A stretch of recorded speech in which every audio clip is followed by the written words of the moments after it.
Testing. Testing, testing. Testing, testing, testing, testing, testing, testing. Testing. Testing. Think it's working? I think we're live. Alright. Welcome to another Hoopo stream. Today we are reading a paper called Large Language Models as General Pattern Machines. Pretty badass paper title. This is the github.io page. So they have some GIFs on here, some videos. This is coming out of Google DeepMind, and then a couple other groups here. You got TU Berlin as well, and Stanford University. So let's get right into this. We observe that pre-trained large language models are capable of autoregressively completing complex token sequences. So large language models are transformer-based prediction machines behind all your favorite AI applications like Bard and ChatGPT and Claude. And complex token sequence, especially arbitrary ones, is what this whole paper is going to be about. It's basically, they're going to show that not only can they complete text, but they can also complete all kinds of weird, crazy patterns. Which is crazy because the fact that they should be able to do that means that they're basically general pattern machines, which is kind of what your brain is. Procedurally generated by probabilistic context-free grammars to more rich spatial patterns found in the abstract reasoning corpus. So these are, I guess, two different benchmarks that they're going to be comparing to. Prompted in the style of ASCII art. Testing, testing, testing. How's it going? Christopher H. Surprisingly, pattern completion proficiency can be partially retained even when the sequences are expressed using tokens randomly sampled from the vocabulary. So this tells you that the LLMs are looking more at the pattern rather than necessarily overfitting to the semantic context of tokens. These suggest results that without any additional training, LLMs can serve as general sequence modelers driven by in-context learning. So all the financial prediction people rejoice because it means that you can basically use LLMs to predict the stock market. In this work, we investigate how these zero-shot capabilities refers to the fact that these aren't going to be fine-tuned for these specific tasks. These are just going to be evaluated on these tasks, and they're going to work quite well. May be applied to problems in robotics, from extrapolating sequences of numbers that represents states over time to complete simple motions, to least to most prompting of reward condition trajectories that can discover and represent closed loop policies. Okay, so this is a little bit more nuanced here. There's a bunch of robotics words. So states over time just basically means kind of like a Markov process, right? You have some state, and then you have some step in time, and then you have another state, right? A series of those steps or states over some amount of time is a trajectory, right? So that's what states over times means. And then reward conditioned trajectories basically means trajectories where there's some reward for a specific trajectory and some reward for a different trajectory, and so on, right? And assigning the reward to specific trajectories is the whole problem of reward shaping in reinforcement learning. Closed loop policies. A policy is the actual neural net that carries out the action in a environment such as cartpole. Cartpole is a gym environment. OpenAI gym. This is actually one of the first things that OpenAI did, and actually if you look at the OpenAI gym contributors, a lot of this is actually Greg Brockman, who is the OpenAI founder, or one of the founders now. So this is actually where he got a bunch of his credit from. I don't know what this is, but this is what cartpole looks like. It's basically this. It's this little cart with a pole on it, and then basically it's trying to balance that cart, and what the action space is you can basically move the cart back and forth along this line. So it's a very simple reinforcement learning robotics environment. While difficult to deploy today for real systems due to latency, context size limitation, and compute costs. So I agree with all of these, right? If you actually wanted to use an LLM for these kind of tasks, it's a little bit overkill, right? Latency, because you're actually have to perform the inference, and the inference isn't going to be fast unless you have a huge computer locally, or you have very fast internet, and you have access to cloud compute. Context size limitation, you're limited to the current 8K context window, although we see there's a bunch of papers that are coming out where you can get much larger context size. And then compute cost, of course, is super expensive. So unless this cart pole is printing money, it's going to be not advisable to spend that amount of money to solve it.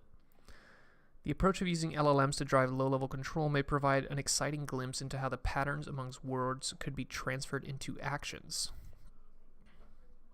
Pattern amongst words. And I think that's kind of the key word, is that pattern, right? Is that what these large language models are really doing is they're finding the patterns, not the words, right? Specifically this sentence here, right? Even when the sequences are expressed using tokens randomly sampled from the vocabulary. So it's like this paper is almost proving the fact that it's the patterns and not the substance that is where the LLMs are finding the signal to get that intelligence. LLMs are trained to absorb the myriad of patterns that are woven into the structure of language. They do not only exhibit various out-of-the-box capabilities, such as generating chains of reasoning, solving logic problems, math puzzles, but they've also been applied to robotics, synthesizing policies, designing reward functions, generalizing preferences, and so on. These settings rely on few-shot, in-context examples.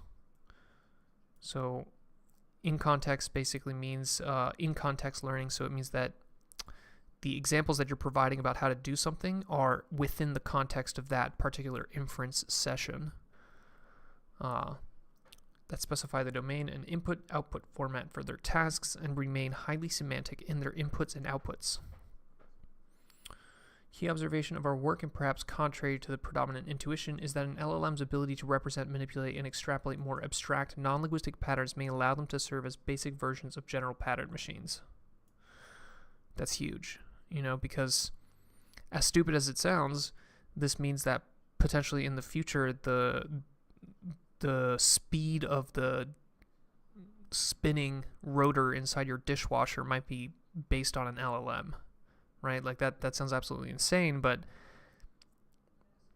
this has the potential to basically rewrite everything. Every single machine that is supposed to learn some pattern and then execute that pattern, which is all over you in the real world, maybe you can just replace that algorithm with an LLM and it'll work even better. To illustrate this idea, consider the abstract reasoning corpus, a general AI benchmark that contains collections of 2D grid patterns that evoke concepts. Each problem provides a small number of input-output examples followed by test inputs, and you have to predict the output. So I guess this is what the abstract reasoning corpus is. You basically have these little squares, and I guess this is how the computer actually sees it, right? It's not seeing these colors. What it's seeing is numbers, just a bunch of zeros, and then 3, 4, 7, 6. And you get this, and then you have to predict that. So it's kind of like these IQ tests that they give to children sometimes, where you get a series of things, and then you have to predict what the next thing in the sequence will be. Small number of input-output. Most methods are manually engineered with domain-specific languages or evaluated on a simplified extension or subsets of the benchmark. End-to-end machine learning methods only solve a handful of test problems. Okay, so current benchmark, or current score on this benchmark is pretty low, is kind of what they're setting up here. LLMs in context prompted in the style of ASCII art. So kind of what they're saying here, ASCII is just the formal definition of what the characters in computers are, right? ASCII characters. Basically, it's like a list of, I don't know how many, it's like 200 something, different characters that basically it's the numbers, it's pound signs, pluses, things like that. And they're basically saying that you don't even need to have a specialized input layer in your neural net that consumes a special type of information, right? So maybe you would use a convnet or something traditionally here, but they're just saying you literally copy paste this as text, as ASCII art into the LLM, and it knows how to solve the pattern. There are 3 pairs, but the order is wrong in the colored version. The number version is correct. The boxes move out to the corner. Oh, it's 3 pairs. So it's this, this, this, this, this, this. I see what you're saying. So this is the input, and then this is the output. This is the input, and then this is the output. So it's like this. Yeah, and then these 2 are the in-context examples. So you're basically providing a little mini supervised learning data set for your LLM in its context. You're saying, for this input, here's the output. For this input, here's the output. And then for this input, what's the output? Thanks, Asker Alstrip Palm, for the tip there. Surprisingly, we find this extends beyond ASCII numbers, and that when they are replaced with mapping to a randomly sampled tokens in the vocabulary, LLMs can still generate valid solutions.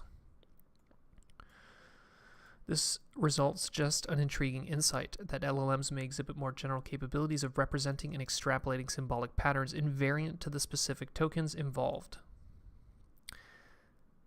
Yeah, this is... Or the even crazier conclusion is that language is a very strong prior for most patterns.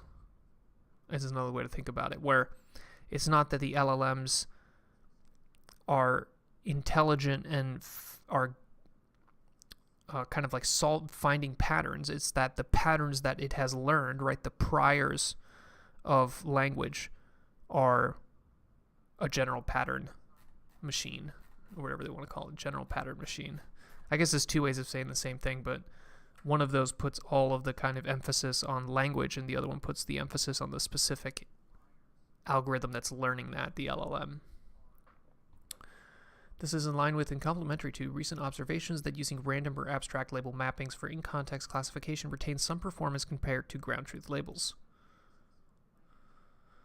We hypothesize that the capabilities that drive pattern reasoning on the abstract reasoning corpus may allow general pattern manipulation at various levels of abstraction for useful for robotics and sequential decision making. And how much of the real world, how many problems in the real world are just some variant of sequential decision making, right? Almost everything. Wherein a diverse array of problems involve patterns that may be difficult to reason about precisely in words. Procedure for spatially rearranging tabletop objects could be represented using tokens, optimizing a trajectory with a reward function. Here are all the different tasks. You got this abstract reasoning corpus, so this is the little benchmark that we just saw. You got sinusoid examples, so this is where you have a bunch of points, right, and they're in this sinusoid that's kind of increasing in amplitude over time, and you're feeding, I guess, all these points here, and then it figures out what the pattern is, and it predicts the rest of it, which is quite crazy. Whiteboard drawing. So this is the robot that they have at Google Brain, now Google DeepMind. This is the Everyday Robotics or something like that. Everyday Robotics robot. Yeah, this one. But they've been messing with these for a while now. They have one arm. They have a head with a little pan tilt mount. You see that little spinning thing right there is a little laser sensor, so it can get a point cloud as well.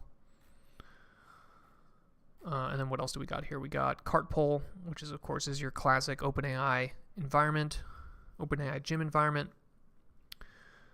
Pushing via clicker training. This is a new one. I haven't seen this before. Clickers are these little, like, almost, they look like a keychain, and then basically you can click them, and people use them to train dogs.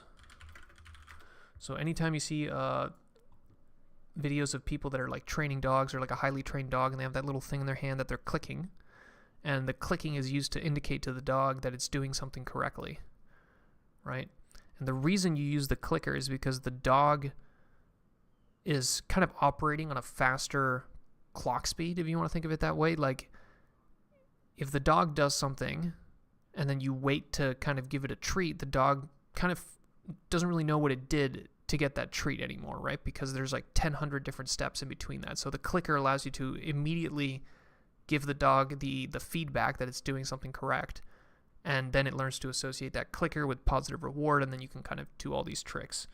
I'm not a dog trainer myself, but the fact that you can clicker train a robot is pretty crazy. And then what do we got here? Object rearrangement. I've never seen this, but some kind of like bin packing, I guess. Maybe not even bin packing, kind of like the problem in Pokemon when you're in a cave and you have to push the boulders around in order to get through, something like that. Orthogonal and complementary to efforts that develop multitask policies. So multitask policies is just a policy that can work on many tasks, right? Multiple tasks. By pre-training on large amounts of robot data. So pre-training, everybody should be pretty familiar with this at this point, but pre-training is whenever you train your generally foundation model at this point. So foundation model is just another word for a big model that's been trained on a very wide variety of data. But yeah, that's that. Can be fine-tuned for downstream tasks. So pre-training on a big corpus of broad data, and then you fine-tune it on a specific downstream task. And I think this is kind of maybe going away, right? I think what we're starting to get into is we're starting to get into a world where the pre-trained foundation model can fine-tune in its own context, right? So you no longer need to have this additional fine-tuning step where you're modifying the weights of the foundation model. At some point, you're just going to be able to basically put the model into a specific narrow task via in context, right? So we're almost there. You know, we're not quite there. We still have LoRa's and QLoRa's and different ways of fine-tunings, but I think we're getting there very quick, and I feel like within a couple years we're going to get to the point where fine-tuning is just going to disappear and everything is going to be done in context. Our goal is instead to assess the zero-shot capabilities of LLMs that already contain to perform some degree of general pattern manipulation. Right? So basically, how good can these LLMs zero-shot to a new task without being fine-tuned on it? Investigate how these abilities can be used in robotics. Certainly not sufficient to replace specialized algorithms. They are useful to characterize and may help inform priorities for training generalist models in robotics. Yeah, and this is kind of may help inform priorities, kind of like a veiled realization for a lot of these kind of research groups that maybe all this specialized algorithms that people spend all this time developing is actually kind of a waste of time. And really, we're just all sitting around waiting for the big generalist models and the foundation models to just get 10x bigger and 100x bigger, right? And this is the Rich Sutton bitter lesson that we have so many people, so many researchers who basically spend their whole lives coming up with specialized algorithms, but really the tide that kind of rises all the boats is these foundation models that are able to pre-train on huge amounts of general data and then zero shot to pretty much every task there is. We assess LLMs as pattern machines categorized into three areas. So you got sequence transformation, sequence completion, and sequence improvement. Okay, so sequence transformation, sequence completion, and sequence improvement. Note how every single one of those has the word sequence in it, because a sequence is just a couple things in a row, basically. Things that are ordered where you have one thing first and then the next thing and then the next thing and the next thing. And LLMs basically have to consume sequences. That is a limitation. They're designed to consume a sequence of things, but it can be a sequence of anything. It can be a sequence of points, it can be a sequence of states, it can be a sequence of letters, a sequence of clicks. Increasing complexity with a degree of token invariance, and posit that this can carry over to spatial reasoning capabilities. We assess LLM's ability to complete patterns from simple functions and show that this can be applied to robotic tasks like extending a wiping motion from kinesthetic demonstrations. Kinesthetic demonstration is a demonstration where you are grabbing the robot and moving it. So I think there's an example of this here.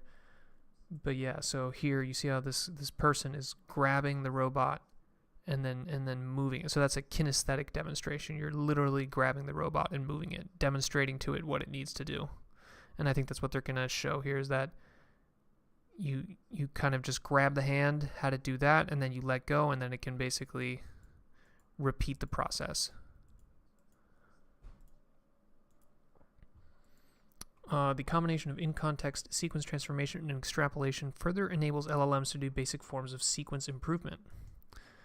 Okay, so improving a sequence. Let's see what that means. Providing reward-labeled trajectories as context. So trajectories that are labeled with a specific reward. So this trajectory is good, this trajectory is bad. This trajectory is kind of good, this trajectory is really good, this trajectory is poor, right? So basically a supervised learning data set where for every trajectory you have a specific reward. Coupled with online interaction, so interacting with the robot while it's carrying out, while it's rolling out, while it's actually doing the trajectory, can enable an LLM-based agent to learn to navigate through a small grid, discover a stabilizing cart pole controller. So the whole point in cart pole is to stabilize that pole, right? You want it to basically balance the pole.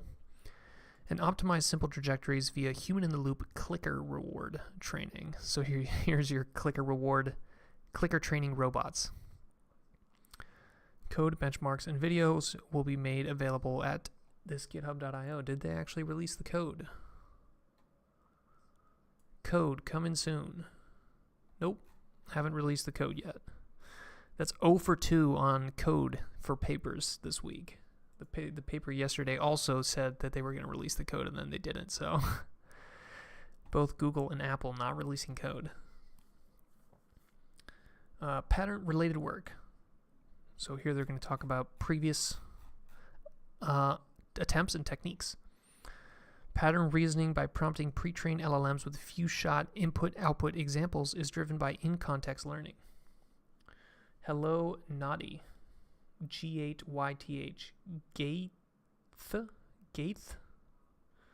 don't know if your last name is meant to be some kind of reference to something. Where the model is expected to complete further instances of the task by predicting what comes next. In-context learning extends the concept of task prefixes. So, in-context learning, right, just basically means that you're putting the examples of what you want, that little mini supervised learning data set, in your context. But here they're just saying that there's a different way to reference that. You could also call that a task prefix, because you're prefixing your task with some specific sequence of tokens. So they're just kind of calling it something different, but that means the same thing, but swapped in with actual task examples. Brown observes that it improves, in particular, out-of-distribution generalization from scaling model size. This is in contrast to scaling models for pre-training and fine-tuning, which has not been shown to improve OOD generalization. So OOD generalization is out of distribution. So when you train on something, you train a machine learning model on something, it is trained on a distribution of data. And if you evaluate that machine learning model on a piece of data that is within that distribution, you can generally expect it to do well, right? It can generalize within its distribution, but as soon as you go outside of that distribution, the ability to generalize generally quickly falls off. So strong OOD generalization is very impressive, because it means that your model has learned some pattern that works beyond just the small distribution that it was trained on. Nonetheless, despite compelling OOD generalization capabilities, in-context learning still comes at a cost, as it continues to lag behind in terms of absolute performance on benchmarks compared to task-specific fine-tuning. So it's not quite there yet, but it can be huge. And like I said, it's kind of weird to think about, but imagine a world where the speed controller in your car is a language model. Imagine a world where the helicopter algorithm that determines like how much the speed of each of the rotors, that is a language model, right? Like we might get to a point where the same super generalist language model is literally plugged into every single chip, every single device, every single anything, and it does everything just because it's so good out of distribution. It can adapt to anything, just with just a few in-context examples. In-context learning is explicitly trained for by packing examples from the same task and dataset into the same context buffer that is fed as input to an LLM. So it's just a fancy way of saying in context with an unsupervised autoregressive objective. Autoregressive just means you're regressing on your own output. So all LLMs do this, right? They generate the next token by looking at all the previous tokens, some of which were also generated by themselves. And unsupervised means that there's no supervision, right? There isn't someone telling you this is the correct answer, this is not the correct answer. Sometimes referred to as meta training. It's a reference to meta learning, which was a kind of trend in reinforcement learning for some years, where basically you would train these reinforcement learning systems to be generalists and then be able to quickly fine-tune to specific things. But I think at this point meta learning is kind of dead because it's been superseded by these language models. It can also emerge implicitly from training on unsupervised datasets where tokens exhibit a Zipf-ian distribution. I've never heard of that. Let's see that. Zipf-ian distribution. Zipf's law? Zipf is an empirical law that often holds when a list of measured values is sorted in decreasing order. The value of the nth entry is inversely proportional to n. Okay, so it's basically just a frequency table. The word frequency is 1 over the word rank. Okay, getting fancy. I'm generally against kind of using fancy terminology like this when it's unnecessary, but not necessarily with recurrent architectures. RNNs and LSTMs, these are older sequence models. So RNNs are recurrent neural networks and LSTMs are long, short-term memory networks. These were actually the state of the art for natural language processing and sequence modeling even just like 5 years ago. But now they've pretty much all disappeared. Although there's a couple things here and there. I think there was that RWKV paper was some kind of RNN, if I recall correctly. We already live in that world with Tesla cars. Yeah, in a way, yes. Creative builds, hello. Christopher H. would be pretty inefficient for simple tasks, though. Yeah, I agree with you, Christopher, that right now, and they said that too, right, where it's basically, you kind of have this issue where, like, where is it? Yeah, latency, context size limitations, and compute costs.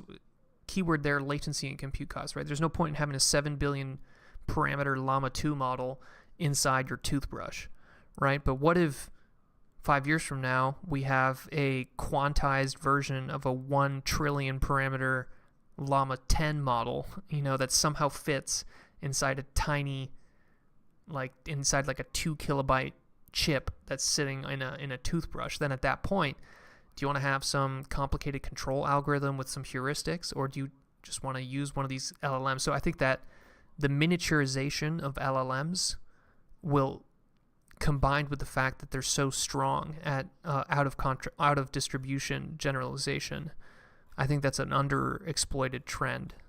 And I don't know, we'll see what happens. Okay.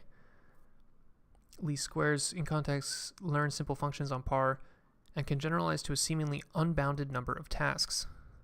It's general intelligence. This is literally AGI. So when people tell you that LLMs aren't AGI, you just got to tell them that they move the goalpost, because according to pretty much every definition of AGI that's pre-2020, LLMs are AGI. And I'll die on that hill.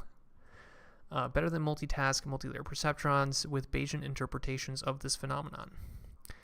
Bayesian is a specific kind of statistics. In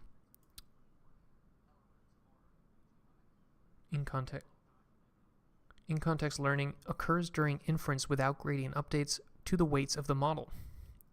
Yeah, so gradient updates to the weight of the model would be pre-training or fine-tuning, right? You're basically actually pushing gradients and updating the weights.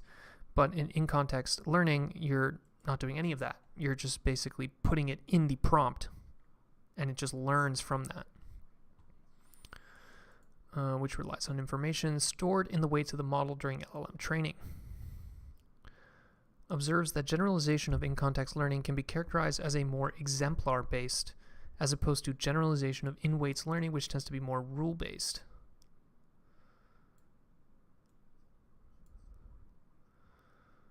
Interesting kind of take here. So they're saying rule-based is minimal features that support category boundaries in the training data, and exemplar-based is similarity to in-context examples.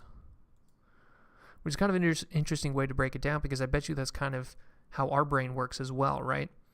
There's that famous paper, it's called, or not paper, it's a book, Thinking Fast and Slow. This is a great book. I do recommend it.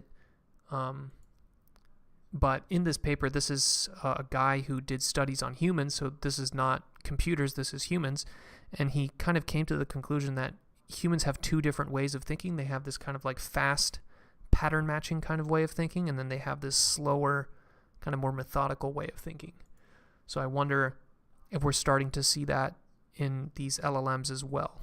It's not the same thing, but it's kind of analogous to that, where there's kind of fast-based pattern learning, which is this exemplar-based similarity kind of based learning, and then you have this rule-based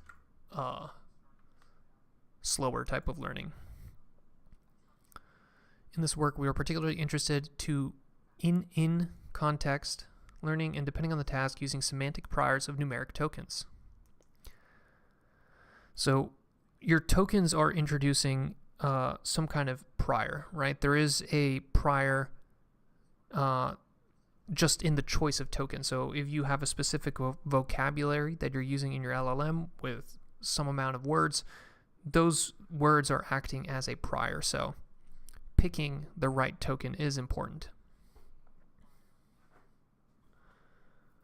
People will keep moving the goalpost, and once we reach ASI, they will actually acknowledge LLMs were AGI.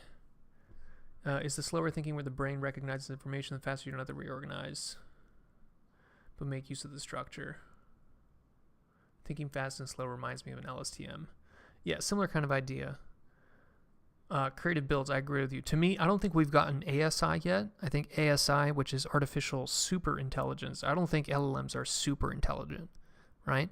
But I think the AGI is general intelligent. AGI is just artificial general intelligence, and I think we're 100% there. You know, the fact that the same LLM can tell you Abraham Lincoln's birthday, and then it can solve a LEET code coding problem, and then it can tell you what the symptoms of like malaria are, right? Like those, like 10 years ago, if someone told you that, they would say that's stupid. You couldn't have the same model to do that. You're going to have 3 different models. You're going to have a history model, and you're going to have a medicine model, and you're going to have a coding model, and you're going to have all these different models. And it's like, and now in 2023, you're like, no, it's totally fine. Yeah, you just have one model that knows all of those things. So I think we've reached that AGI to me. I think the general in AGI, we've reached that 100%. LLMs have been applied across a wide number of areas in robotics, most recently in decomposing high-level task domain descriptions to mid-level step-by-step plans. This is we read this paper, or some of these papers. I think this is a bunch of papers all coming out of this Google research group, but this is where humans were talking to the robots in natural language. So basically the human talks to the robot in natural language, right, gives it high-level task descriptions, and then the LLM breaks it down into mid-level step-by-step plans. And this is not just robotics, but this is also what we saw in that Minecraft paper, where basically the LLM would decompose a high-level plan into specific little code functions that would then run and actually execute individual actions in the Minecraft world. So I think the secret, though, which is what this paper is going to tell us, is that you don't need to go from high level to mid level. You can just go straight from high level all the way to low level. You can skip all the steps in between. Planning domain definition languages.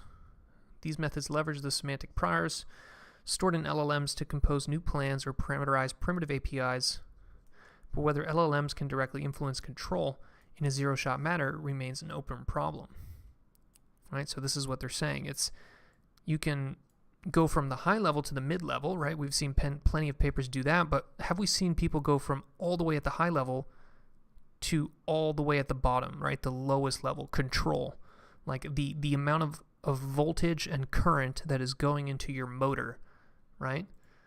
Can we go straight from the sensor values coming in your camera sensor all the way to the current that you're feeding into your motor, and skip all this software that we're running right now in between?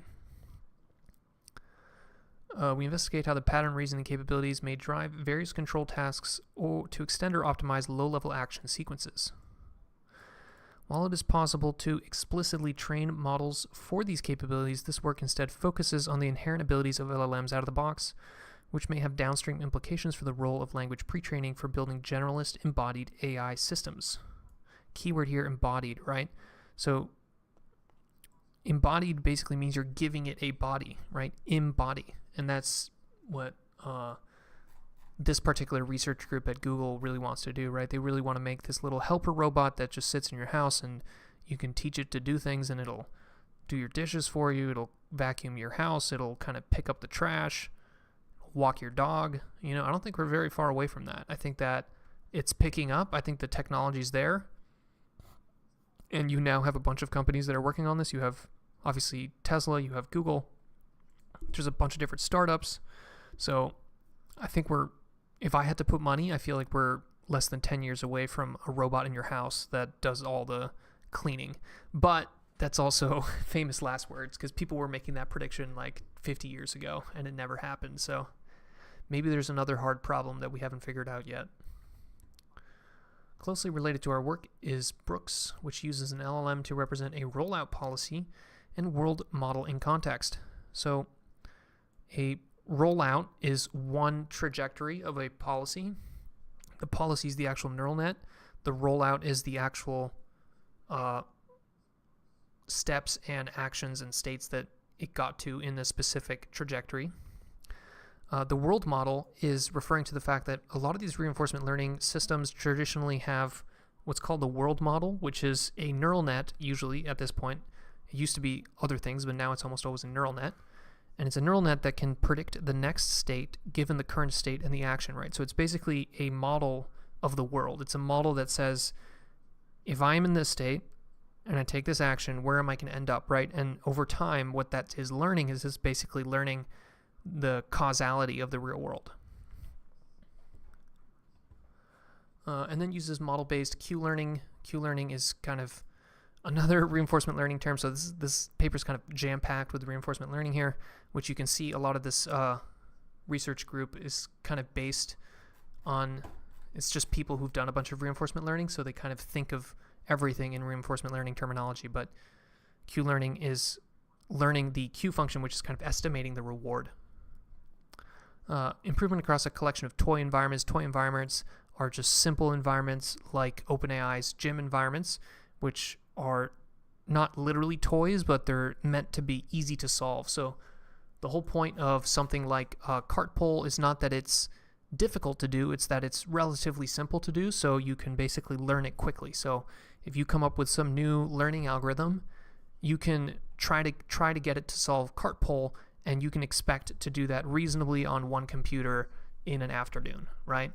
So it's a benchmark that it's meant to be like a very low benchmark so that you can very quickly tell if something works or if it doesn't work, right? If something can't solve cart pull, then you probably have a bug somewhere in your code. And those are called toy environments. Our use of LLM for sequence improvement can be seen as a simplification of in-context policy iteration that supports both learning from demonstrations and in-context RL driven by the generality of LLMs as pattern machines. Okay. All right, section 3, language models as general pattern machines. So they introduced us to what they were going to do. They talked about some of the related work, and now they're going to tell us exactly what they did. So here we go. Capacity of LLMs to act as general pattern machines is driven by their ability to perform in-context learning on sequences of numeric or arbitrary tokens, right? Keyword there, arbitrary, where it doesn't need to be the same tokens that were trained in the LLM, right? Whenever this LLM was trained in the giant pre-training step, it was trained with a specific vocabulary, a specific tokenizer of which meaning related to some word or some sound, right? So the fact that you can just change the tokens at the end and just use different tokens and it still works, that's the whole crazy part. LLM typically represents sequence modeling autoregressively with a decoder-only transformer.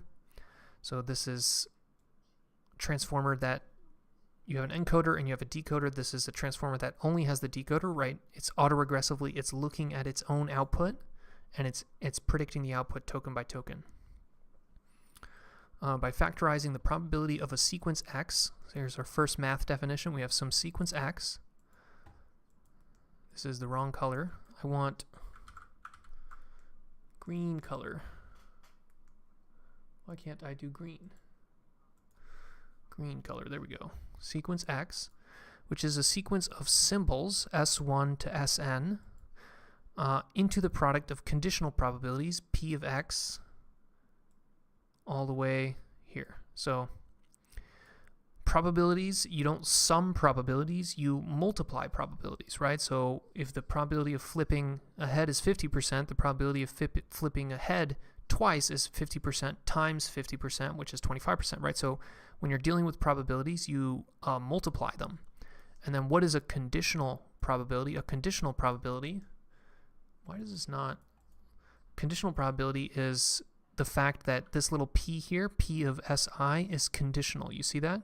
That little horizontal or vertical bar means that it's conditional on these extra things. So that if you wanted to calculate this p, si, you would also need to know all these other s1 all the way to si minus 1. All right, to perform in-context learning, the model can be conditioned with a prompt that provides the initial tokens in the sequence S1 to K, and then uses the model to complete SK plus 1N, right? So this is basically the whole autoregressive part of it, right? Where the transformer isn't predicting the next token in a vacuum. It's predicting the next token given or conditioned on all the previous tokens, right? S1 to K.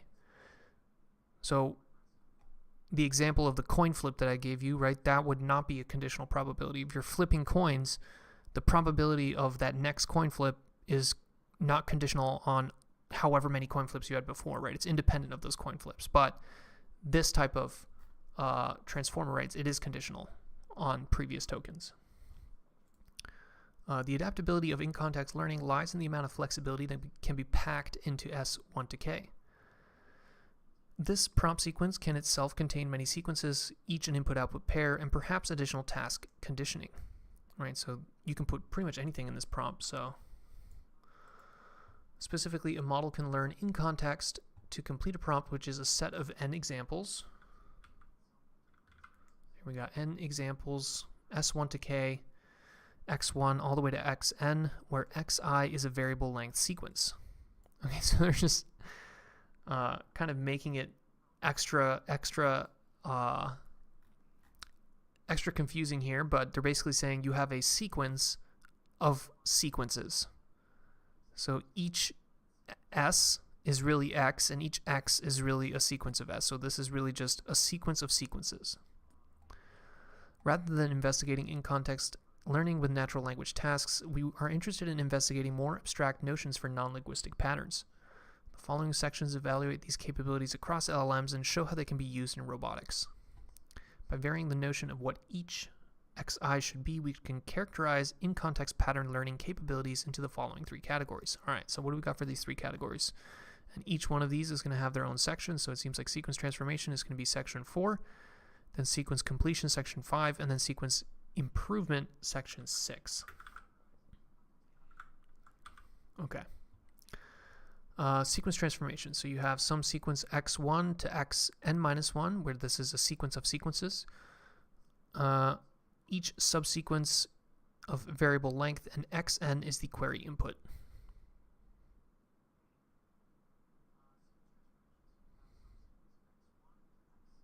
Okay, and I guess you're changing that sequence? I don't exactly know, but I guess we're going to learn about that in this section 4. Section 5, rather than containing input-output pairs, rather than containing many different examples of different sequences, prompt x from S1 all the way to Sk corresponds to discrete samples from a single function of the form S1 equals a sine of bi. So this is going to be your sine matching. So we saw how in the example here, this is going to be the sinusoid extrapolation. So you can see how the amplitude is just the height of that sinusoid, sine wave, and then the frequency is going to be basically the distance between these peaks, right? And that's what the A and the B terms are. The A and the B terms are defining the change in the amplitude and the frequency. Section 6 is going to be the sequence improvement, where you have a collection of trajectories potentially labeled with rewards. So for each one of these x's, you're going to have some reward. And xn prompts the model to improve the sequences by inferring a better one. Okay, so basically you have to predict xn, which is going to be the next one, which is going to be some trajectory that has the highest reward. This process can be iterative and applied to a variety of formulations. Offline trajectory optimization means that you're improving trajectories offline. Offline means that you're not actually running it on the robot. And then online, in-context reinforcement learning, that means that you're actually running it on the robot. So online might mean that you do the trajectory and then you actually get the reward and then you do the next iteration, versus offline, you don't have the ability to actually get the reward for a specific trajectory.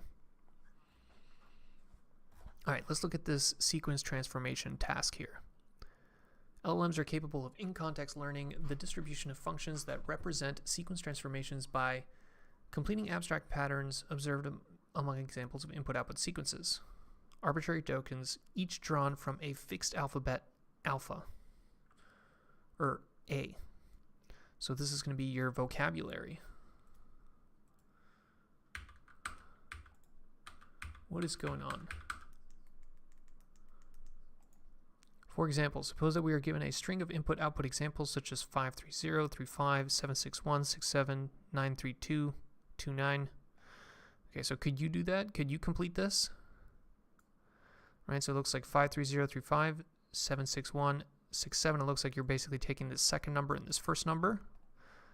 So the answer to this would be 84. Yeah, here you go.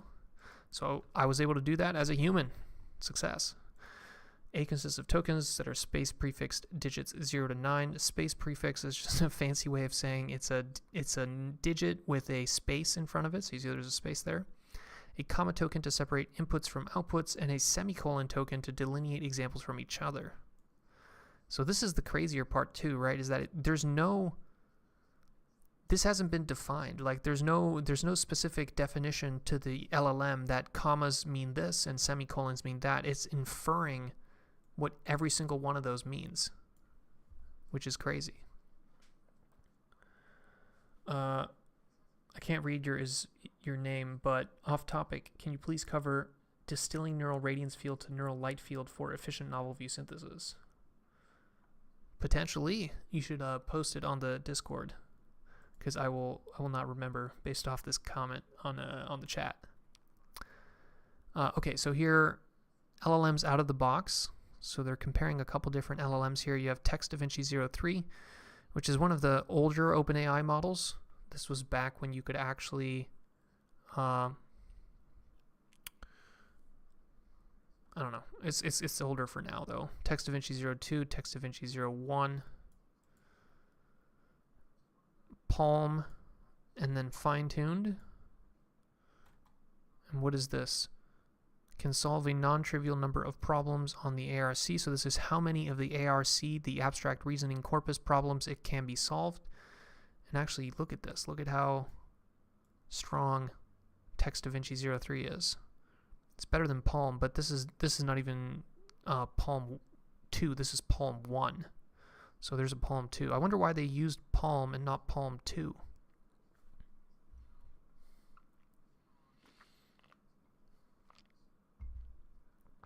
Thanks so much. Love your live paper covering. Thank you. I appreciate it. Covering a wide set of abstract tasks, infilling, counting, translating, rotating, blah, blah, blah. Each one has 1 to 3 test inputs, which can be represented as 2D grids. Sizes between inputs and outputs may be differ and not provided beforehand. So lots of changing tasks that you have to kind of infer the nature of the task, which makes it difficult to apply standard machine learning algorithms because most machine learning algorithms require a specific format for the input and the output. So something that can infer the actual nature of the task itself, let alone the task itself, is already difficult to do. So they flatten these grids and then predict each new output grid in row major order. LLMs are not originally trained for rasterizing spatial outputs. Rasterizing is basically just the process of going kind of left to right and then down, right? So it's the way that you read text and the way that Vision Transformer consumes an image. It's basically through this rasterization, left to right and then up to down. Our experiments show that LLMs prompted with input grids represented as tokens can correctly infer solutions for up to 85 problems. This outperforms a number of recent systems based on program synthesis that use manually engineered domain-specific languages. Nobody likes domain-specific languages. LLMs have yet to surpass brute force search to compose functions from a handcrafted API of grid operators.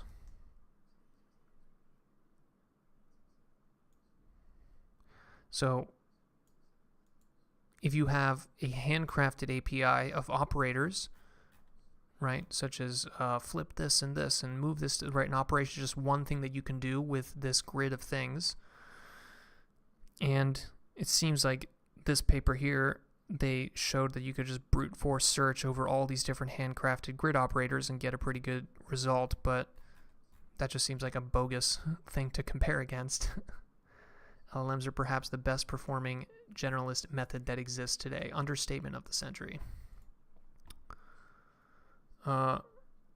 Wait a second. Parts of the ARC may be present in the training data of LLMs. Bro, that's not good.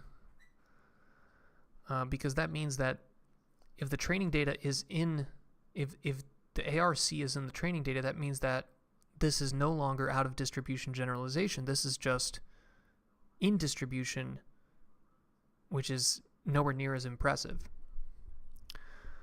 Consistent tokenization matters. ARC can be found among the suite of tasks, but has often been overlooked since many language models appear to perform poorly. We observe this occurs through the formatting of the benchmark where grid elements are represented in a string instead of 8686. So the space is actually important. This difference is enough for certain byte pair encoding or sentence piece tokenizers that do not tokenize per digit.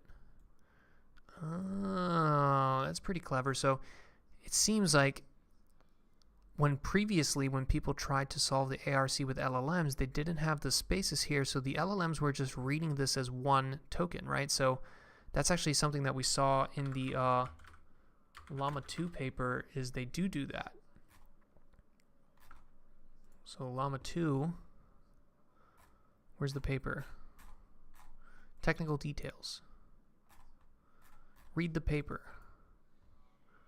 Download the paper. It was in here.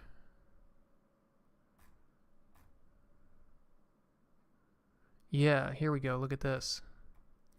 We split all numbers into individual digits.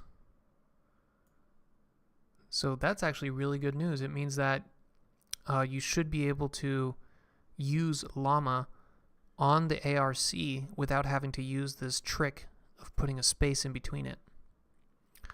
This causes inconsistencies with how the patterns are expressed. Given a task and present a string, If the LLM tokenizer groups together pairs of digits, then the sequential inductive patterns of the task is lost. Yeah, so kind of a subtle little thing there that they did have to realize. Simple workaround is to directly pass token indices or embeddings to the language model, or use token alphabets unlikely to be grouped by the tokenizer. Or use a tokenizer and a model that splits all the numbers individually, which I think is kind of what is emerging. This workaround generalizes to other manipulation tasks beyond the ARC. It is important to tokenize it in a manner that is consistent with the pattern being represented. Tokenization is important, guys.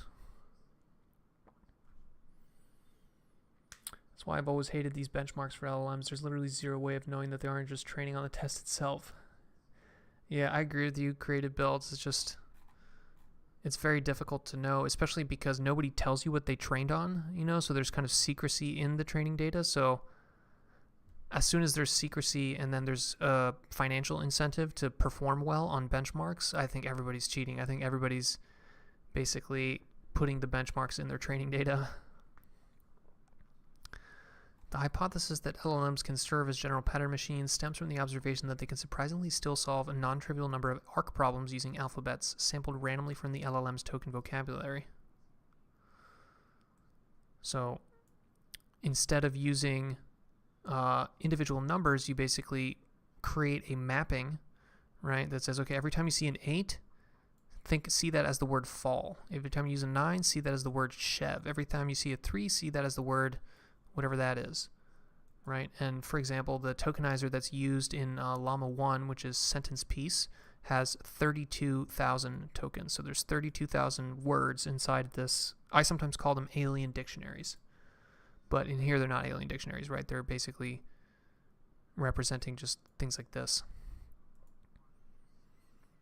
Pattern machine can be extracted to complete the prompt. Falls plus pound falls plus pound falls. So basically, this is the prompt from above, but then they replaced with the tokens. So this is literally just a weird pattern. Following mapping solves 52 ARC problems, and across 5 different random alphabets solves an average of 43 problems. We find that token mapping invariance holds to an extent on simple pattern transformations for randomly sampled embeddings as well. So here they're mapping to tokens, but it's basically you could map to randomly sampled embeddings, which is effectively just a random vector.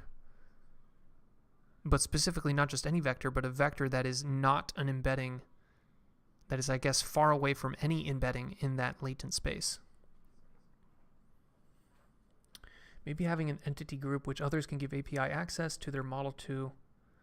Yeah, creative builds, I agree with that. And that's actually what we do with like drugs and food, right? So like if you have some supplement, you get it third-party tested, which basically means that some random company that's supposed to not be affiliated with you goes and actually tests your supplement and sees whether what you're saying is real or not. And I think they also do that for like cars and airplanes and things like that. So we basically need third-party testing for LLMs. Implication of token mapping invariants are twofold. First, note that it is possible that parts of the ARC are present in the training data. They call it contamination. Measuring the performance of LLMs under random alphabets may provide a closer estimate to their true underlying in-context sequence. Additional evidence of LLM sequence transformation ability is not simply due to memorization. We can also provide new procedurally generated pattern transformation benchmark.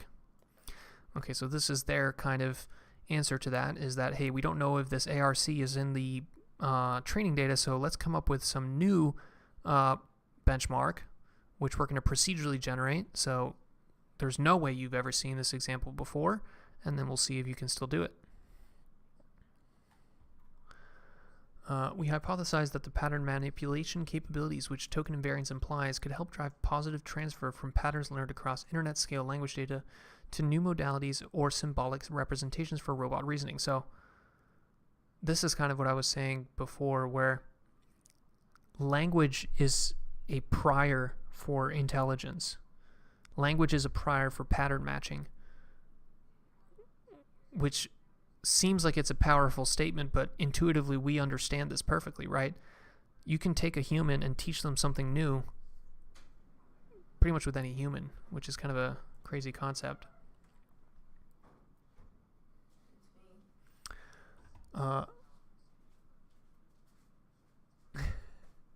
As an example of this idea, we have a grasp or Skittles detector. Is language a prior to pattern matching, or is pattern matching a prior to language? That's the fundamental question. Which came first? It's kind of like a chicken and egg, you know? Skittles detector outputs target coordinates with downsampled image. Bottom shows spatial rearrangement via predicting simple forward dynamics where the red bull moves to the green plate. Okay, so basically these are like input and output. So you're trying to basically move these plates. I guess that's what's going on. The generality of what the arbitrary tokens could represent may allow pattern transformation capabilities to be leveraged at various levels of abstraction in robotics, including the levels of pixel or robot joint positions, right? This is kind of what I keep saying, end to end. Go all the way from pixels all the way to robot joint positions, right? None of this going from pixels into an image and then going from an image, feed that into a convnet to get image representation, and then feed that image representation into a perception pipeline to get estimates of location, and then use that into control pipeline, and then use the control pipeline with a Kalman filter in order to get the joint, and then feed that into a PID controller to control the robot. Like, just get rid of all of that and just put a single LLM that consumes at the top and then outputs at the bottom. Incorporating more semantic priors into representations may also boost performance and enable further LLM-driven reasoning. It may also be possible to search for optimal token alphabet for a particular setting with gradient-free optimization. Yeah, so this means that actually, I don't know. If the LLM is able to pattern match pretty much anything, then you don't really need to learn this optimal token alphabet, right? So maybe this is basically the same mistake that we keep making, right? Where we keep over-engineering, we keep looking for an opportunity to get a little bit more performance by optimizing a specific little piece of the puzzle. But what we're learning from this general trend is that you don't need to do that. Just make the foundation model bigger, and then you don't have to worry about this optimal token alphabet.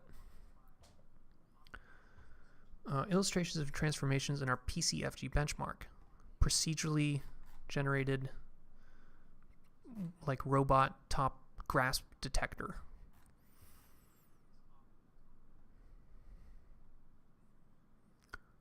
Row 1 shows a transformation composed of k equals 2 operations over w equals 3 tokens. And row 2 shows a transformation composed of k equals 8 over w equals 10 tokens. For each transformation function, we show 2 example inputs and the corresponding outputs.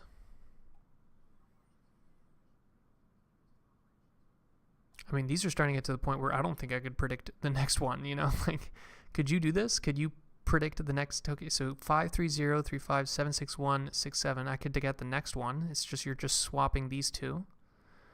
But, like, these are starting to get kind of complicated. Like, I don't know if I could actually do this one or this one.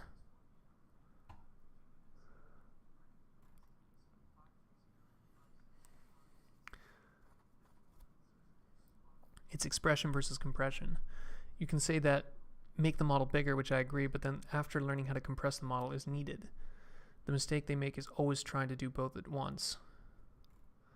Yeah, I think it's also the incentives. It's like, as an individual little human, you don't have the ability to make changes to the, you can't like rise the tide, right? You just kind of have to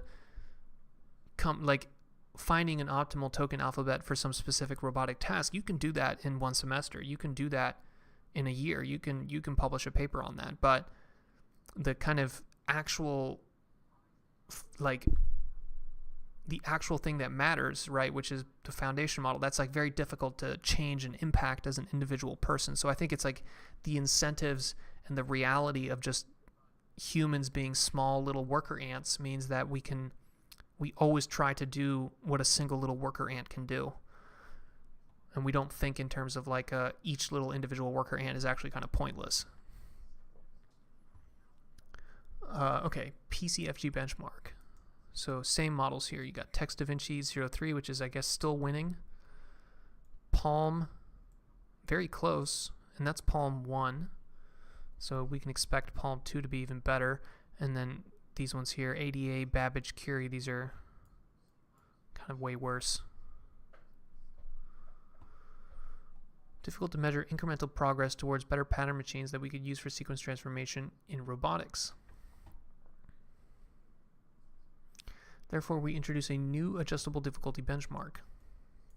Benchmark where you can adjust the difficulty, where the transformations are procedurally generating using the probabilistic context-free grammar. Okay, so that's what PCFG means. These transformations include a collection of lexical rules that may be composed. So these are the lexical rules, aka little functions like reverse, shift, swap, and repeat, which up here they're being applied into the function. Right, so swap just swaps these two things. Echo probably means just repeat it twice. So you can see here how it's echoing, it's repeating it. So you have some set of these little functions here, which they're calling lexical rules. Over the tokens in the input sequence X input to generate X output.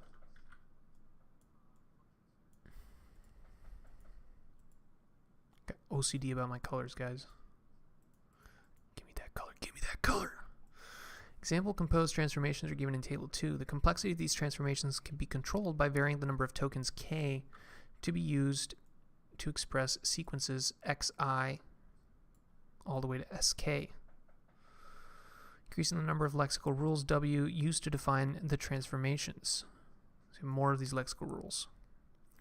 Simply the identity function when W equals 0 and progressively appears more complex as W goes to infinity. So your complexity is based on how many of these W's you have. Table 3 aggregates PCFG pattern completion accuracy across different LLMs over sequence length 1 all the way to 32 and complexity 0 all the way to 31. So this score is actually not for a single LLM or a single task. It's basically for a suite of tasks with different lengths and different complexities. PCFG completion accuracy improves with model scale and correlates with task ARC performance. So generalist models are better in both. Such can measure how pre-training regimes for modality may improve general pattern recognition across sequence transformations. We will release the PCFG benchmark. Yeah, so if you have a procedural benchmark that you can use to evaluate the general pattern matching ability of an LLM, that's pretty useful because it means that you can basically know this might even be a better way to evaluate the intelligence of an LLM than the current benchmarks. So creative builds, you were talking about we need a benchmark that is useful just beyond like an SAT test or something like that, or like a leet code problem, and that doesn't suffer from this contamination issue. Maybe that's what this PCFG is, right? Because I would say that your ability to pattern match in this kind of abstract, weird way probably correlates very strongly with your intelligence in general. So sequence completion. All right, so now we're in section 5, and then we're going to get to section 6. So section 5 is sequence completion. We assess if LLM pattern reasoning can extend to settings where an LLM predicts a continuation of time series data points generated by a simple class. So this is the predicting signs. Simple periodic motions, right? Periodic just means that you kind of repeat it over a certain period. Input consists of a sequence which packs a series of discrete examples from a function f. Function f. Function f. For example, the sequence of tokens 1, 2, 1, 2, 1, 2 may represent 3 samples from a constant vector valued function that outputs 1, 2. We want LLM to extrapolate f, or complete the sequence, right? Keep adding to the sequence. Completion of sinusoids. We found it effective to discretize outputs amongst integers 0 to 100. So this is the optimal token alphabet for sequence completion of sinusoids. It's kind of weird to think about. Integers are represented by single tokens in the tokenizer. So you can see here that on the y-axis it's 0 to 100. There's only 100 possible values that this LLM can output, right? Text Da Vinci can extrapolate various functions. You have a sine bx, you have a over 2x sine bx. See, it's able to, it has a little bit of difficulty, so that is true. Like if you notice here, it doesn't quite get the right peaks in the amplitude here. It kind of like underestimates the growth of this sine function. It also gets the frequency off a little bit. You see how the frequency is correct here, whereas the dot is perfectly in the middle of this line, but by the time you get over here, it kind of, the dot is no longer aligned with the line in both the frequency and in the amplitude. So it's not perfect. Near perfect continuations of the sine wave. We additionally test the function family, which amplitude of the oscillation increases with x values. These functions also contain a matter pattern. The y values increase, decrease, and then increase in a single period. We also test the function reminiscent of a stabilizing controller.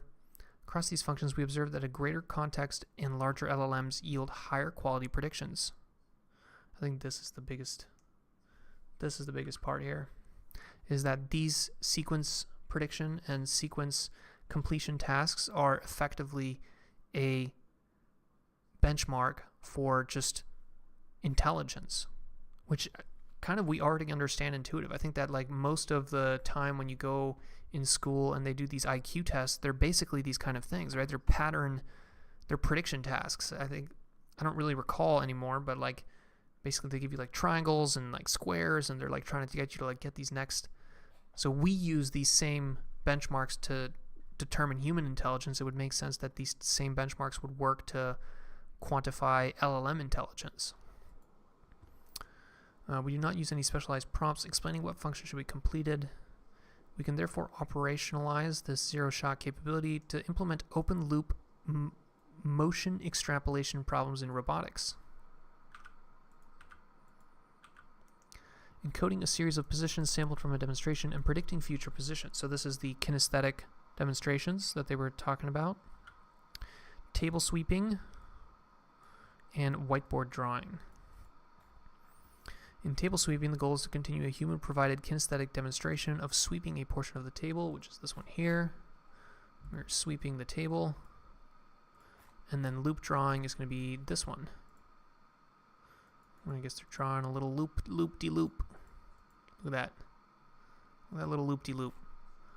And this is actually, I guess, oh, different points in the video. Okay, I thought this might be what they're actually giving the LLM. We represent a 7 DOF. This is a 7 degree of freedom end effector. So 7 degree of freedom just means that there's 7 degrees of freedom here. You got one in the jaw. You got the hand can rotate like this. That's another one. The hand can tilt like that. That's another one. And then if you basically get every single degree of freedom, every single joint in this robot, you're going to get 7. Concatenation of Cartesian position and the quaternion. Quaternion is a way of representing the pose of something, so the rotation of something, right? Quaternion is basically 4 numbers. Most people are used to Euler numbers, which are basically a rotation like this, and then rotation like this. Those are 3 numbers, but Euler numbers have this kind of problem where they have a gimbal lock, which is basically just a fancy way of saying that there's certain positions where you can get confused if you only have Euler numbers. So quaternions solve that. Quaternions have 4 numbers, and with those 4 numbers you can pretty much have a unique mapping between a quaternion and a specific pose. And then Cartesian position is just x, y, z, so it's just the position of something in 3D space. So that's those 7 numbers represent the position of something in 3D space, the pose. Each value is binned to an integer, and the dimensions are delimited by spaces. We collect 30 demonstrations that demonstrate the sweeping motion. Note that demonstrations in this task are noisier and higher dimensional than the stylized sinusoids. Treat the last one-third as the ground truth for the LLM to predict. Larger models quantitatively perform better with generally lower variance. Again, we see this pattern where bigger models are better at these out-of-distribution generalization outside of the distribution. In whiteboard drawing, the goal is to continue a scripted demonstration of drawing loops on a whiteboard, execute the motions using position control, and record the end effector positions at 5 Hz. So there's different types of, different ways to control a robot. So velocity control, position control. In velocity control, you're telling the individual motors in the robot to maintain a specific velocity. And then the motors themselves have a little control loop that makes sure that that velocity is being maintained or achieved. In position control, you're telling the individual motors to get to a specific position. And then there's a little control loop in the motor itself to get to that position. So in both of those, you still have a little control loop running on the actual motor itself, which is actually determining the actual current and voltage that actually goes into that motor. But I feel like we could actually get rid of that. But maybe that's a little bit of a spicy take. So it's doing that at 5 Hz, which isn't super fast. 5 Hz just means 5 times per second. Assess the ability to extrapolate from 2 loops to a 3rd loop. LLMs such as TextFG 3 perform well. All right, and now we're on to the last section here, sequence improvement. In the previous 2 sections, we have investigated the ability of LLMs to in-context learn sequence transformations and the ability to extrapolate simple periodic function classes from partial sequences, which enables them to complete some partial demonstrations that exhibit a pattern. We explore the synergies between sequence transformation and completion and investigate improving a sequence, such as trajectories in a sequential decision process, along some metric such as a reward function. So here's where you're going to basically generate new sequences conditioned on previous sequences, and then some reward. Can also be return conditioned given a reward or cost function R. By inserting the first token of each sequence in its corresponding reward, so you're literally just concatenating it there, we can prompt the model to conditionally improve by just asking. I like how they just put it in quotations marks there. New rollouts of the sequences can return new reward labels and replace the original desired rewards with actual rewards. Iteratively performing this inference and accumulating more trajectories may jointly use the model's general notion of pattern and extrapolation to perform improvement sequences, which can be represented by numeric or symbolic tokens. Not all sequences can fit in context, especially if you have a robot running on a very fast control loop. Robot control loops can get really, really fast. So like at some point, if you have 7 numbers representing the 7 degrees of freedom of this robot and you're running at a very fast control speed, you're not going to be able to fit that in the context of an LLM. So, and you might not even fit multiple of those trajectories as well. So there's probably research to be done there in terms of what the optimal way to represent the trajectory of a robot is. Extrapolating simple meta patterns among trajectories. Let me take a little sip of this yerba mate here.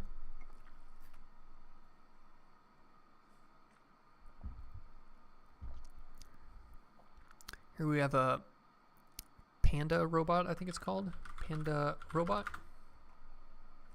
Yeah, this one. This robot's pretty good. I've used this before. Generally recommend it. It has pretty nice little Python bindings. But they have them there at Google. Sequence improvement enables a simple form of trajectory optimization for marker and cup task on a Franca Panda robot. There you go. I didn't have to look it up. They just tell you what it is.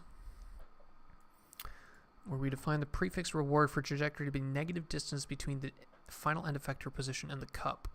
So this is kind of part of the problem with reward functions, is that like they're kind of very hand engineered. You know, reward shaping in reinforcement learning is a huge problem, where basically you have to define these very complicated rewards that are usually kind of the source of all your problems and the solution to all your the source of all your problems and the solution to all your problems. But I just really don't like these kind of handcrafted reward signals. In general, I just don't feel like reward is a good thing to kind of focus on, right? And this kind of like, here is a reward 100 and here is a reward 71. Delimited by new lines and prefixed by rewards. We represent trajectories as a sequence of Cartesian positions, and each dimension is normalized 0 to 100. For this extrapolation, we observe that meta patterns in the context are crucial. We compare the average reward achieved by DaVinci 003 over 11 trials. Okay, so this is the return, which is another way of saying the reward, right? The return is just how much reward you get. And you can see here how the return increases over time, but then this bar here, this little capital letter I, what that is the variance. So it's basically telling you that sometimes you get 70 and then sometimes you get 90, but on average you get 80. So that's what that those bars mean. But no return labels, no return labels, sorted return labels. So this is interesting. It's telling you that whenever you're giving it a collection of pre-recorded trajectories, sorting them based on the reward is actually going to result in a better thing. So if you just jumble them up versus sort them, you're going to get more reward, which is kind of an interesting finding there. Sampling high reward trajectories. While LLMs can extrapolate from trajectories that exhibit clear meta patterns, we find that the ability is more limited for less trivial setups. Consider a 9x9 grid navigation environment. So a 9x9 grid, is that chess? Chess grid? What is a chess grid? 9x9 seems a little small. Is it actually 9x9? It's even smaller. Chess is 8x8. Damn, so 9x9 is bigger than chess. So a 9x9 grid navigation with a fixed goal position that is randomly placed. Episodes terminate after 20 time steps, and the return is based on the distance from the agent to the goal. Okay, so basically how close can you get to the goal? Continuous reward function. So continuous basically means that it's not discretized into chunks. Like you can get a reward that's 1.743 and you can get a reward that's 1.274 or something like that, right? So the reward function is continuous. The agent takes actions. So this is the discretized action. So you can actually have continuous action space or discretized action space. This is a discretized action space because there's only 5 possible actions and they're all discrete. So continuous reward, but discrete action space. We can consider an iterative online setting in which the LLM acts as an agent that interacts with the environment in a closed loop fashion. The context consists of the highest reward trajectories in sorted order. The fact that it's sorted gives you better reward that's still just so weird. Once an episode terminates, its trajectory is relabeled with the reward achieved and inserted into the context. We plot the maximum returned obtained over 50 episodes, so they basically they spawn it and then they have it move towards the goal 50 times, and basically what they're finding is that as you increase the number of episodes, it gets smarter and smarter and smarter. And here's the cart pull.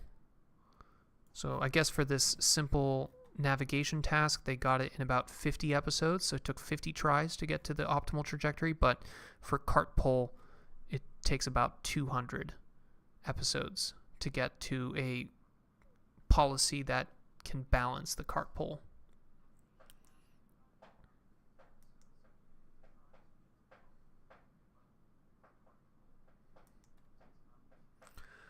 discovers oscillatory behaviors to keep the cart pole upright. So one way to solve cart pole is to basically kind of quiver the base of the pole, right? Do they have cart pole here? Yeah, here you go. Here's what cart pole really looks like.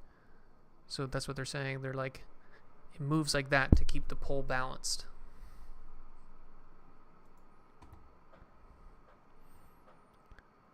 LLMs can also react to sparse binary reward signals. So sparse, as in you don't get a reward all the time, you just get a reward sometimes, and then binary, as in it's either 0 or 1. So this is the clicker training, right? So clicker training is a sparse binary reward signal. So if you want to sound fancy and you see someone using a clicker, you can go to them and be like, I see you're using a sparse binary reward signal to train your dog. This is analogous to an implementation of clicker training used for training dogs, but instead applied to robots.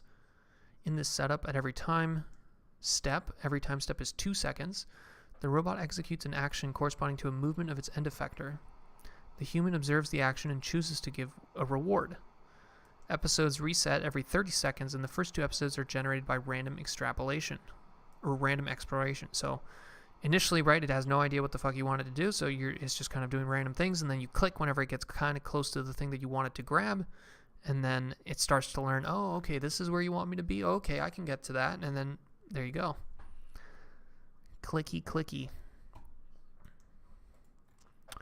All right, getting to the end here, discussion. We are excited about the opportunities of LLMs as pattern machines for robotics. I'm definitely excited. I think that this could be absolutely huge. I feel like I said, I know it sounds weird, but to me, this idea of like a robot where everything is just end-to-end one language model, that sounds so appealing to me, right? It's like every single motor, every single camera, all of the wires just go into one chip that just has that LLM in it, and the LLM just takes all the inputs and then generates all the outputs. You don't need to have all this specialized crap. You don't need to have all these different controllers that are running all these different algorithms for every single different type of joint, every single different type of sensor. You just have literally the motherboard just looks like one chip that just has your LLM on it, and then all the crap going into it, and then all the crap coming out of it. What about multimodality? Yeah, I mean, and you can, that's what a vision transformer is, right? A vision transformer is literally just cutting up a picture, right? So I like to show this because I think people might not even realize this, but this picture here, yeah. But a vision transformer is literally cutting up an image. So here you have this image of this kind of historic building, and it cuts it up into these little squares, and then it feeds it like if it was a sentence. So what the transformer is reading is it's basically reading this sentence. It's reading like each of these little squares, like if it was a sentence of visual words. You're also getting this position embedding, so you're also telling the LLM, here's the token, and then here's a little embedding that tells you that this is the first one. So yeah, it's like literally everything is just becoming, you just chunk it into a sequence and then just feed it into the LLM, and the LLM can figure out. These capabilities present several implications, including supplementary perspectives on the role of language pre-training for generalist end-to-end robot learning models, and in-context learning of arbitrary patterns as a driving mechanism for policy improvement. LLMs also show promise for mixed autonomy settings, real-time pattern exploration for assistive teleoperation. Assistive teleoperation. Is there teleoperation that is not assistive? I feel like teleoperation is always assistive because you're assisting the robot by teleoperating it. We expect many of these abilities to continue improving as large models expand from learning the patterns within language-only datasets to multimodal domains. Right? Imagine taking a video and just chunking it into little pieces and then just feeding that into a transformer. While this work investigates the scope of in-context generalization, these capabilities presumably may be significantly improved via domain-specific objectives and fine-tuning. Today, the inference cost and monetary of using LLMs in the control loop is quite high. Yeah, I think this is the biggest problem. So if you really wanted to make me sound stupid about my idea of putting an LLM that controls everything in the robot, the answer is that, hey, no one's going to pay like however many cents per token if your motor is running at 100 hertz and you have like 100 tokens of motor control that you have to output every second, right? That's going to be a huge amount of money, and you can't even do the inference that fast, right? Inference is kind of slow right now because of just LLMs are pretty big, but I feel like the answer to that is that these LLMs are going to get very, very small. I think the miniaturization is going to be real. I think people are going to try to fit these things into cell phones, right? Because they want you to have an LLM in your cell phone so that you can interact with it, right? So that, much like cell phones led to VR, you know how cell phones made miniaturization of cameras, miniaturization of battery tech, miniaturization of screen tech, miniaturization of chips, and all of those enabled VR. I think that the same thing with LLMs getting deployed into phones and VR headsets is going to be the reason that we're going to be using LLMs in robots. The LLM can output another LLM to do a job. Yeah, we need a hypernetwork LLM. Did you see BLTM? 3B model that performs on par better with 7B models? No, I have not seen this. BLTM. Bacon, lettuce, tomato, mozzarella. Damn, dude. Apparently I've been living in a fucking cave, dude. I didn't realize you could put mozzarella into a bacon, lettuce, tomato sandwich. Damn, I'm gonna feel stupid now.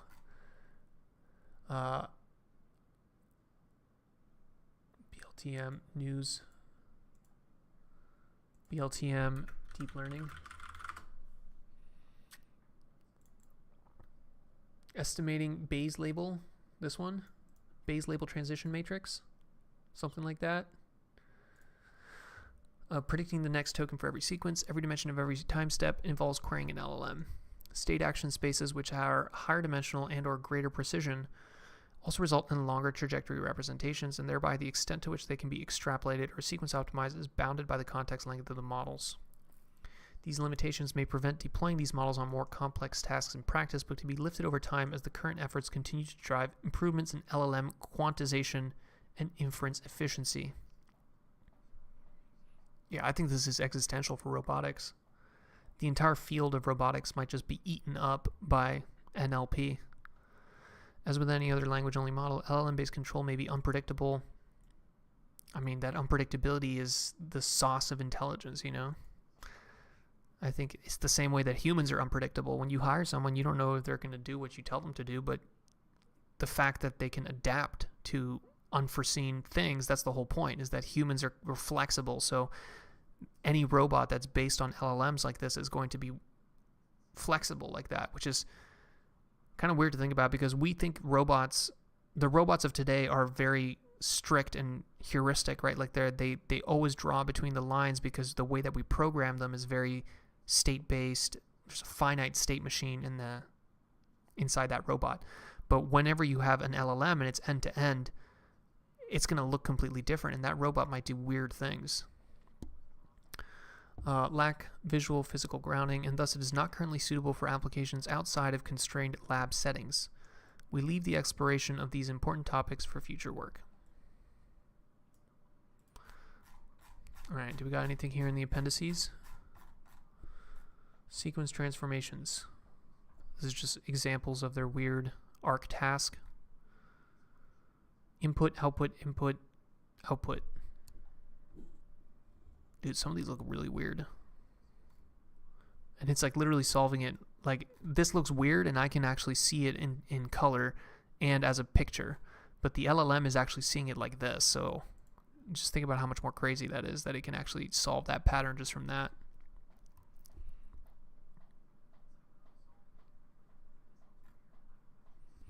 Unary functions, binary functions.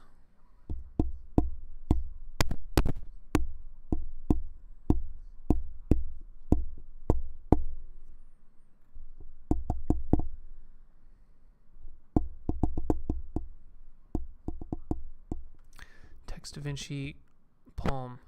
So this is the PCFG, which is basically that task that you can change the difficulty of it, right? So by changing the length of the sequence, which is k, or number of tokens K, and then the number of rules W, you can basically make this task arbitrarily harder. And you can see here how, obviously when it's super easy, all of them pretty much get it. But then once you start making it super hard, it's actually interesting that Palm seems to do better than Text DaVinci 03. Right, so this is telling me that Palm is better than Text DaVinci 03. It's able to generalize more. Boo. Boo, come through. Token invariance.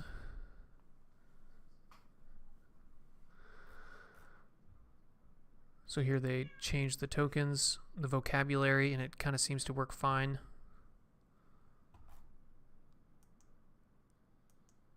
The LLM is the 8 billion parameter variant. So it's not even the big one, it's the small one.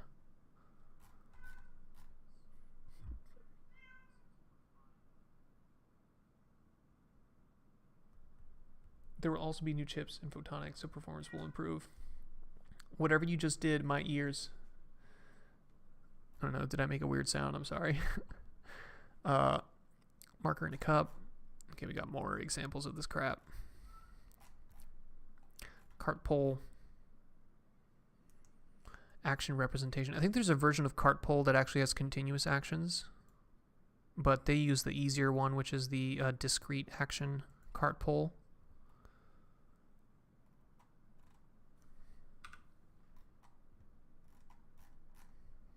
Cool. All right, so that's the paper, guys.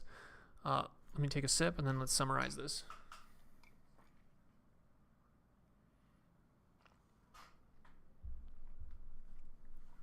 All right, clicker training. We live in a weird time. The 8 billion parameter variant is the small one. Yeah, Glenn, one thing that is weird to think about is that, like, for people like, at least in my generation, like megabyte, gigabyte are kind of where I grew up, right? But there's people who are like 20 years older than me who, like, to them it was a kilobyte, you know, like they bought memory in kilobytes, you know. So it's kind of crazy to think about how, like, you guys here and me, we're thinking in our intuition will always be based around like millions of parameters, billions of parameters, but 20 years from now the kids will be talking about trillion parameters and like quintillion parameters or whatever. I don't even know what goes after quadrillion parameter. They're like, wow, this quadrillion parameter model is quite tiny. So it's kind of weird to think about how, like, our intuition around what's a big number and what's a small number when it comes to computing is just based on the generation in which we grew up. Shifting baselines. Yeah. Okay, let me summarize this paper though. So, okay, today we read Large Language Models as General Pattern Machines. This is a paper that came out of the Google DeepMind, Stanford University, and TU Berlin. This is the robot group at Google. So this is actually the group that I worked with when I was there. That's why I'm kind of a little bit biased and I tend to read their papers, but I think it's a really interesting group because it's a embodied intelligence group, right? Where they always try to take the current state of the art when it comes to machine learning and apply it into real world things like these robots and actual tasks, you know? And largely what this paper showed us is that large language models, despite being trained with a very specific set of tokens, right, or vocabulary, and despite being trained on only language, basically next token prediction in language space, they're showing that these things can actually perform very well on other random sequence tasks, such as sequence transformation, sequence completion, sequence improvement. Like, scarily good, you know, eerily good. You could almost call this behavior emergent, right? So the same language model that is just sitting there trying to predict the next token in some textbook, it can then be used in a zero-shot manner, and that's the most important part, right, is that it's not fine-tuned on this specific task. You're not pushing extra gradients in, you're not changing the weights, you're literally zero-shot, just putting a couple little examples in the context, and then it can basically generalize outside of its distribution to all these crazy tasks. They have some simple ones, so this abstract reasoning corpus and a sinusoid extrapolation, but then they also show you some more complicated ones like robotic whiteboard drawing, table sweeping, and then clicker training a robot to reach a specific goal. So this is huge because I think, to me, this is the beginning of a new phase. I know I've said this before, and to me, the Minecraft paper was really where I started to realize that, where after reading that Minecraft paper, I was like, holy shit, all of reinforcement learning is basically just going to become an LLM. You're not going to use a reinforcement learning algorithm. You'll just have this LLM that just goes input to output. And this paper is now telling me that it's not just reinforcement learning. We're talking about all of robotics, and potentially every single algorithm in the world will eventually be replaced by some LLM. It might take some time, but I think that, to me, this is the canary in the coal mine for that. So that this is like, it's transformative to me. I think this is huge. One kind of extra cool tidbit in this paper is this PRC, what do they call it? PCFG benchmark. I thought this was kind of clever. It's basically a procedurally generated benchmark that correlates with performance. So it's procedurally generated, which means that you can't cheat and you can't put it inside your training data set, which is what I think is happening with a lot of these benchmarks. And then it correlates with ARC performance, which you can kind of think of as intelligence, right? So I think this PCFG benchmark, if they release it, it could be useful to evaluate the performance of LLMs and see just kind of what their pattern matching ability is, which I think is kind of a proxy for intelligence. But yeah, that was this paper. Pretty cool paper.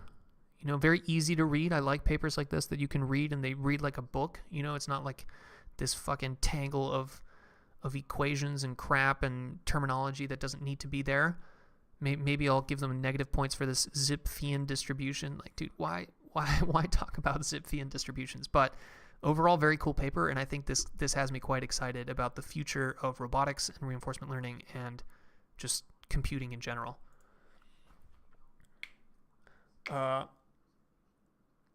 Cool. Thank you, everybody, for participating. We got Christopher. We got Random Bot, Creative Builds, Glenn, Ed, Nadi, Asker. Thanks, everybody, for chatting, for providing feedback. It's great to be able to discuss with you guys and have a little community. If you guys want to recommend other papers, you can go on the Discord and just spam them and let me know what you guys want to read. If not, you guys have a great Tuesday. Thanks for hanging out.